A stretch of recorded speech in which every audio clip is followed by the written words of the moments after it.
FIFA the best পুরস্কার ফুটবলের সবচেয়ে সম্মানজনক পুরস্কারগুলোর মধ্যে অন্যতম এবং 2024-এর মনোনয়ন তালিকা প্রকাশের পর সেই লড়াই আরও জমে উঠেছে। এবার মনোনীত 11 খেলোয়াড়ের মধ্যে Rodri, Vinicius junior, Kylian Mbappe, Erling Haaland, Lionel Messi এবং আরও অনেক নাম রয়েছে। এই তালিকা শুধু ফুটবল বিশ্বের সেরা খেলোয়াড়দের প্রতিনিধিত্বই করছে না, বরং এক নতুন মাত্রা নিয়ে এসেছে যেখানে তরুণ প্রতিভা ও অভিজ্ঞ তারকারা একত্রে প্রতিযোগিতা করবেন।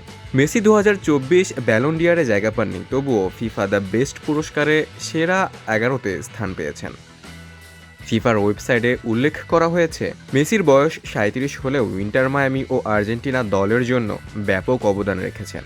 তার নেতৃত্বে মায়ামি 2024 সাপোর্টার্স শিল্ড জিতেছে, আর আর্জেন্টিনা কোপা আমেরিকা চ্যাম্পিয়ন হয়েছে।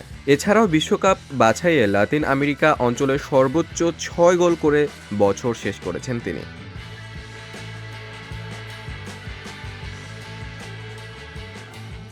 দ্য বেস্ট পুরস্কারের মনোনয়ন সহ আরও 10টি বিভাগে পুরস্কার ঘোষণা করা হয়েছে, যার মধ্যে বর্ষসেরা কোচ, বর্ষসেরা গোলকিপার, বর্ষসেরা একাদশ, সেরা গোল এবং FIFA fan award. FIFA fan award ভক্তরা ভোট দিয়ে সেরা খেলোয়াড়, কোচ এবং গোলকিপার নির্বাচনে অংশগ্রহণ করতে পারবেন।